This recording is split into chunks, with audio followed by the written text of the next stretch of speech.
শান্তনু ঠাকুর যিনি হচ্ছেন কেন্দ্রের প্রতিমন্ত্রী এবং তিনি দ্বিচারিতা করছেন। দিল্লিতে একরকম কথা বলছেন, আবার বাংলায় অন্যরকম কথা তিনি বলেন। সিএ পরিষ্কারভাবে তৃণমূল কংগ্রেসের পক্ষ থেকে সভানেত্রী এবং রাজ্যের মুখ্যমন্ত্রী মমতা বন্দ্যোপাধ্যায় বলে দিয়েছেন যে সিএ এই বাংলায় হবে না।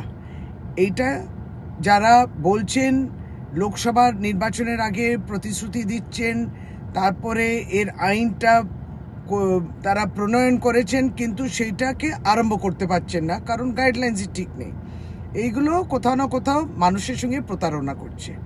মুখ্যমন্ত্রী পরিষ্কার বলে দিয়েছেন মমতা বন্দ্যোপাধ্যায় সিএ হবে না, এবং তিনি পরিষ্কারভাবে বলে দিয়েছেন যে আপনারা পশ্চিমবাংলায় যারা বসবাস করছেন, রেশন পাচ্ছেন, সমস্ত রকম সরকারি প্রকল্পর সঙ্গে তারা যুক্ত রয়েছেন, তারা ইতিমধ্যে নাগরিক, এবং দ্বিতীয়বার তাদেরকে নাগরিকতা দেওয়ার যে সিএ এর মাধ্যমে বিজেপি বলছে যে সমস্তটা ভুল, ফলে সিএ প্রয়োজন নেই, সিএ হবে না।